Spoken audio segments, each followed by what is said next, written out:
We're going to get started, even if we're missing a couple of people. Well, actually, did everybody come back in now? Oh, no, we're missing. Oh, just in time. Awesome. Okay, I'm going to go through the server install just a little bit more quickly than I did the desktop install. I talked about some things sort of extra that was valuable, but I'll try to get through this kind of quickly. I do want to create a new virtual machine for the server. I'm sorry, back up one step. Back on your desktop, I sort of showed you and played around a bit. I wouldn't play around at all on your virtual machine desktop until you took a snapshot. So as soon as it reboots, comes back to your desktop, shut down, take the snapshot, then bring it up, then play to your heart's content. So, okay, now moving on. Going to File, New Virtual Machine. I typically use, it's bad. I usually use Custom just to see all the settings and click Next. VMware Workstation 8 compatibility, click Next. And the same thing, I'll install the operating system later. The easy install just takes away some of the features. In fact, I don't think you can even do easy install with the server version.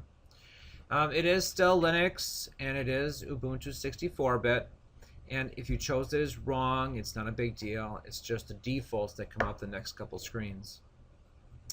And I click Next. And the most important thing again is the location. So let me go to the location, go to my D drive.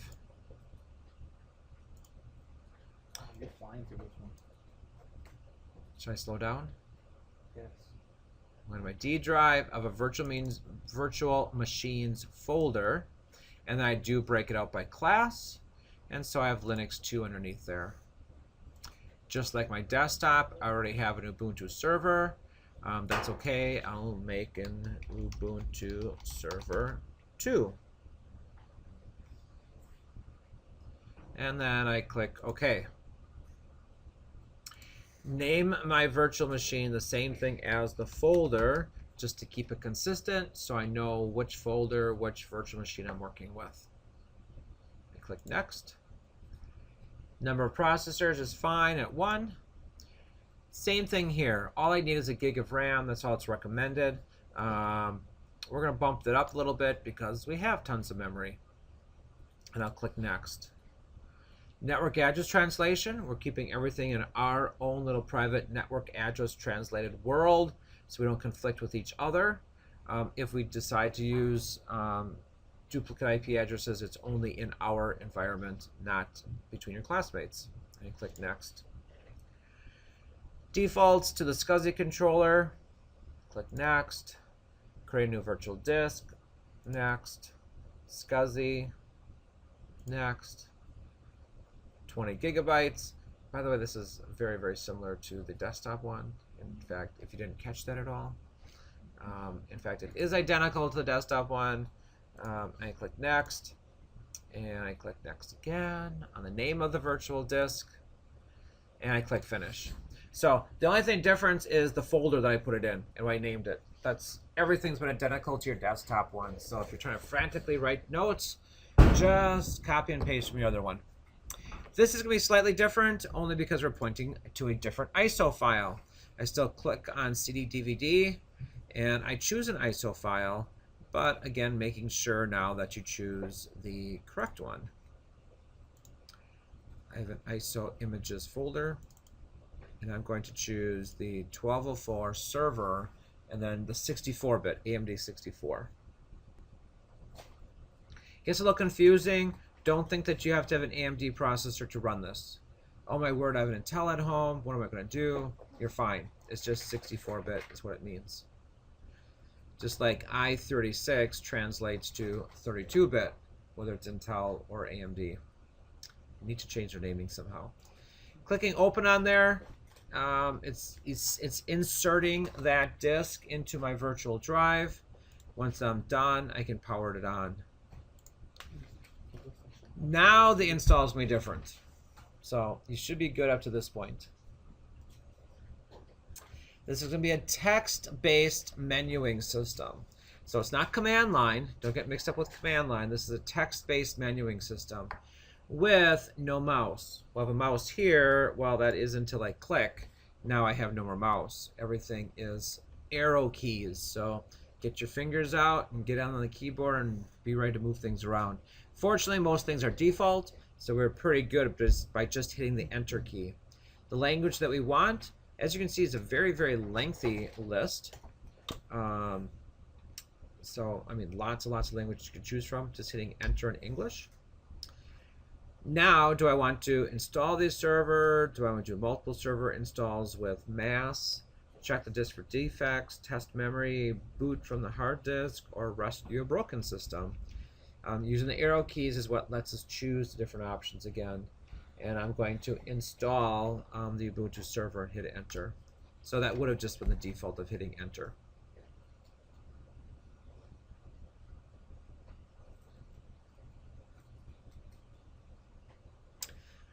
Language stuff again. We're going to use English.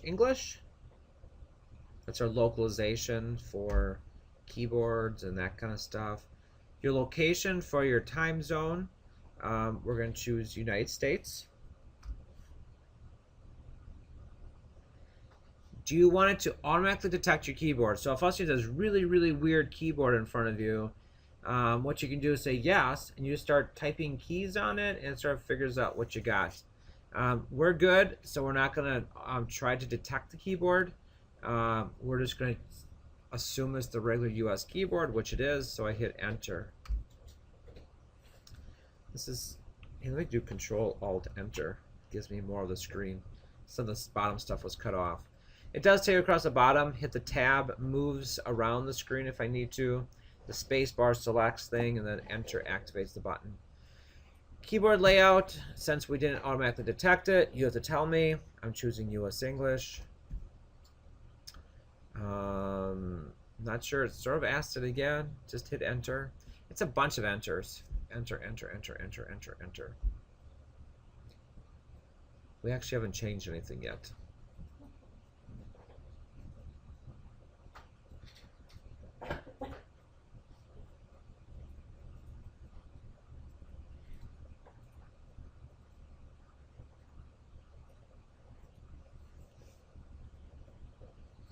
There's only 2 or 3 places that we actually choose a non-default, and that goes when we say we're going to write something to the disk. We have to do it 2 or 3 times.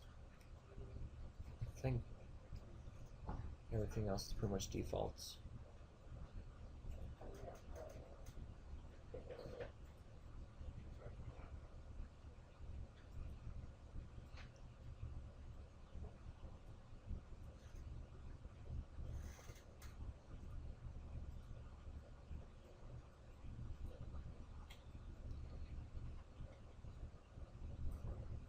When I was doing this before, it did not take nearly as long as doing the desktop. I think there's actually less installed and being less graphical things. It's just a little bit easier that way. The host name, it comes up with under Ubuntu. I'd put the dash and then your first name, last initial again, just to differentiate your machines if we're trying to work together on something. But Ubuntu Paul B would be a very easy way of identifying yourself. Hitting enter on that. Enter the full name for the new user. Well, your full name is your full name.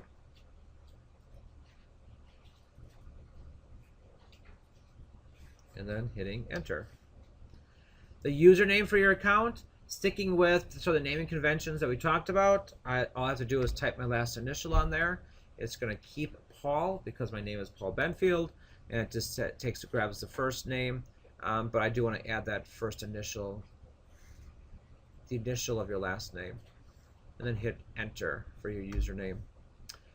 The password is going to be, guesses? Password. No, Password. You can choose anything that you want. If you want the QWE123 shift 123, you can. If you want to do the $$W0RD, you can do anything you want. You better have in your notes.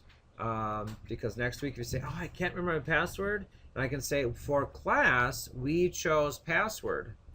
So if that doesn't work, I I have nothing else to help you with. It does have you verify a password again. Make sure you type it in correctly. And then you may configure your home directory for encryption. If you notice that step during the install of the desktop, we didn't choose to encrypt the home directory. We're not going to encrypt the home directory in this case either. So that's just the default of no, and we hit enter.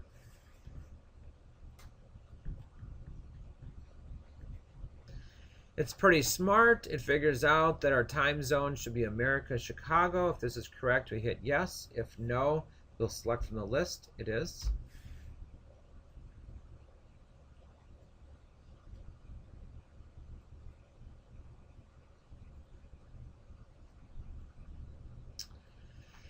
And now we come up with the disk partitioning. We're going to keep the default. We're going to use the entire disk and set up LVM, and that'll make more sense later on. I just hit enter. Just like on the desktop, it says, which of your following disks do you want to put this on? I only have one, so it makes it really easy. I just hit enter. And now this is the first time that we're actually not choosing the default, other than the naming of things like Paul B.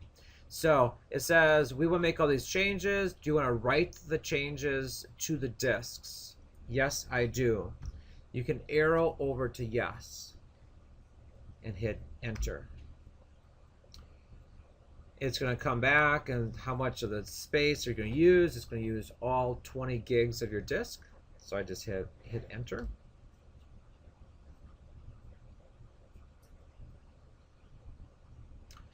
And now it asks again, these are the changes I want to make your disk. Can I write these changes to the disks? And yes, I do.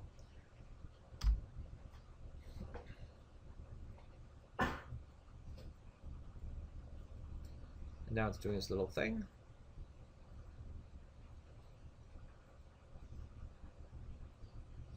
And this is kind of the big file copy section of this.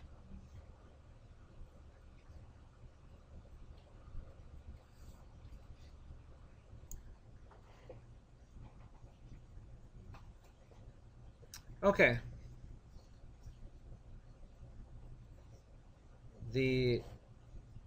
Let's see, make sure I'm on the right screen here. Okay. The next screen talks about proxy services, you know, what you need to do. We don't have a proxy, so we can hit enter.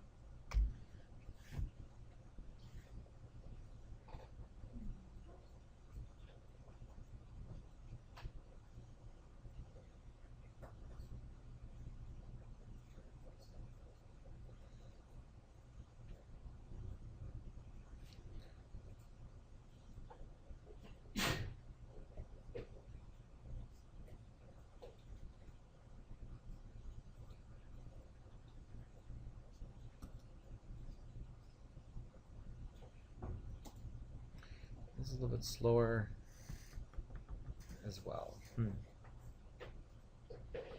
The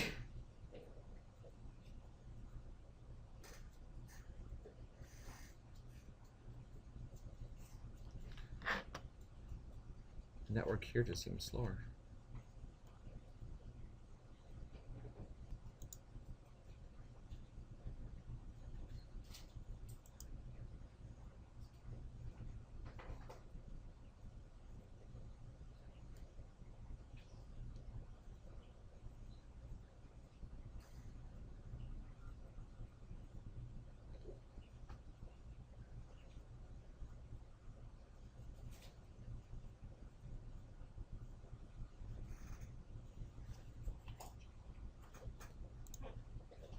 Okay, on this next screen, it talks about the automatic updates.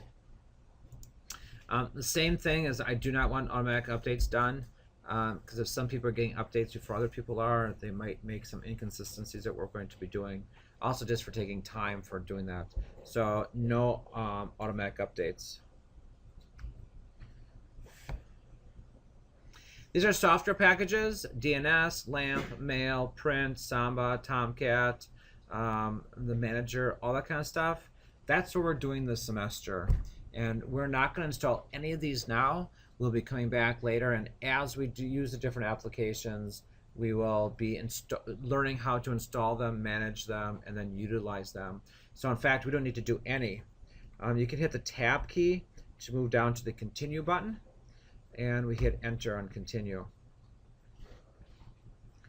But that is a list of some of the things that we'll be doing. We'll be adding other things to that as well.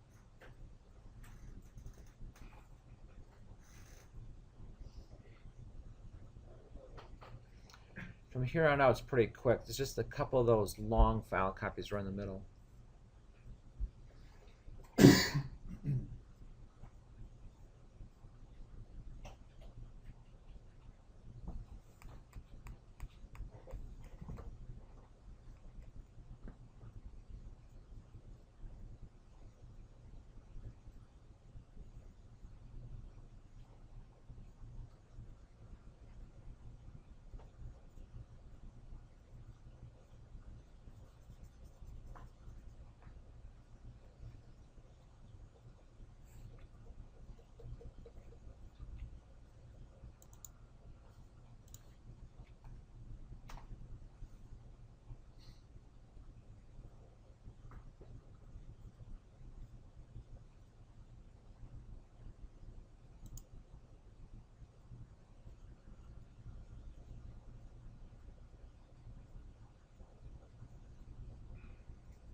Okay, install the grub bootloader to the master boot record. The default is yes. We just hit enter.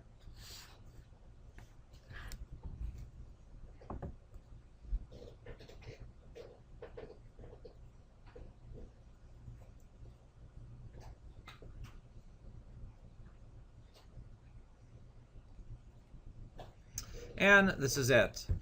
Installation is complete. So it's time. To boot into your new system. Make sure to remove the installation media so that you can boot the new system rather than restarting the installation again.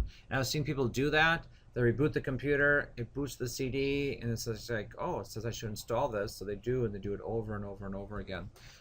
So to remove the CD, the same as with the other computer, we go up to VM. We hit Alt Enter first of all to get our mouse back. Go to VM, Settings, click on our CD-ROM, and again, just out of practice, I switch this over to use the physical drive. That frees this up, so in case it does get connected, it doesn't boot to it anyway. And then I uncheck Connect at Power On, and then I click OK. Click back inside the window because you have to click inside of here before your keyboard becomes active, and I hit enter to continue, and it reboots the server.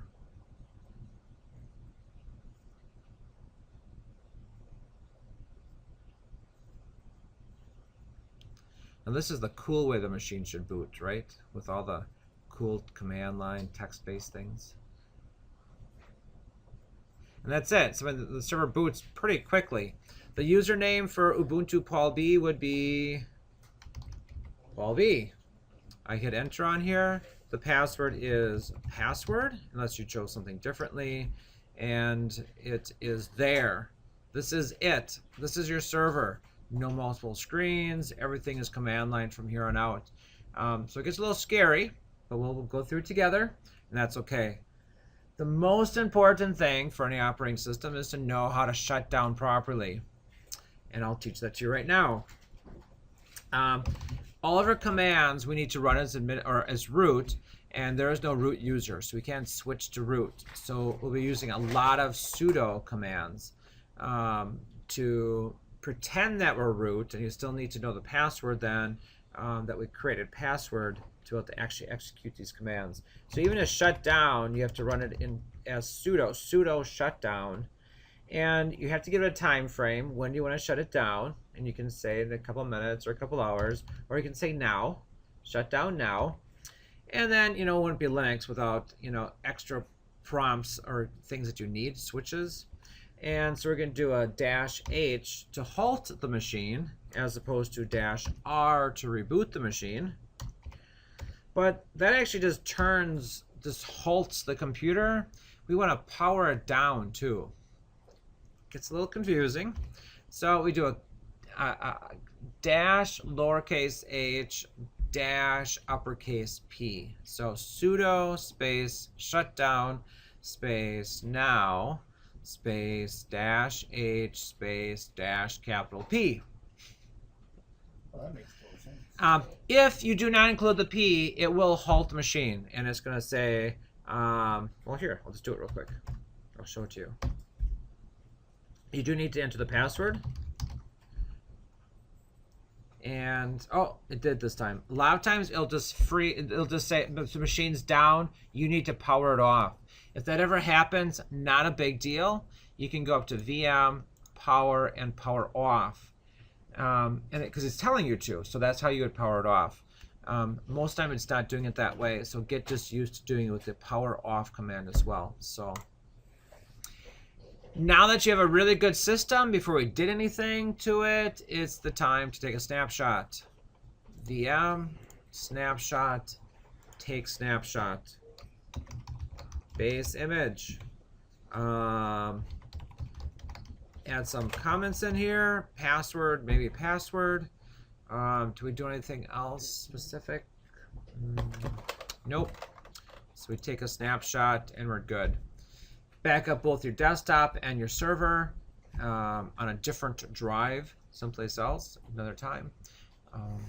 And that's it. So again, practice with your partner.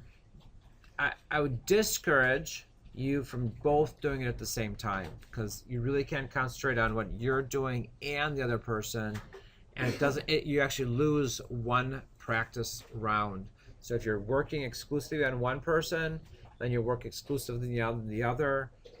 It really gives you that extra practice. Kind of a little bit of your lab time. I was actually hoping done by 10:30, so I'm 5 minutes late. But you should have enough time to be able to do the server and the client and get through those. Take breaks as you need them. We have an even number of people, so this will work out well. Everybody should be able to work with one other person. Questions on the installation process?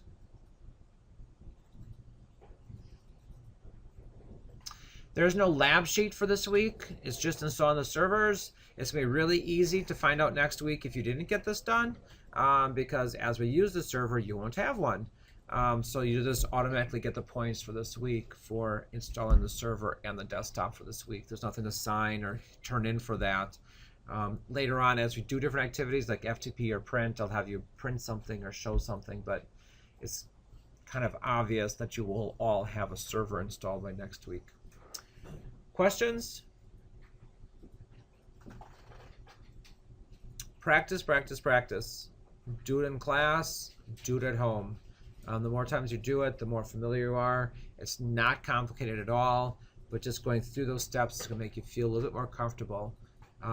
Play around with the Ubuntu desktop. Click on the icons, see what they do. Go to Control Panel or System Settings. Go to System Settings, change configuration stuff.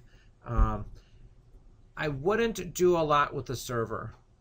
It's command line only. Just start typing random commands. May not have the effects that you want them to. That's why you have snapshots, so that's good. But don't play a lot with that. We'll definitely be going through the repositories and getting applications and sort of working with that next week. Unless you feel comfortable with it. It's your server. Marco. Yes and no. We will be working a lot with command line for the server. It's just kind of straight of just how it's just done. Part of next week, part of the apt-get, sort of the repository, we're going to add a GUI to our server just because we can, and we'll sort of play around and look at that aspect. I was thinking of introducing that today, but I knew we were going to run into time, so that's why I didn't even show that to you. So I'm leaving your server a little kind of unusable, unless you're really good at server commands, but we'll be good. It gives us a good place to start. Other questions? Okay, the rest of the day is yours.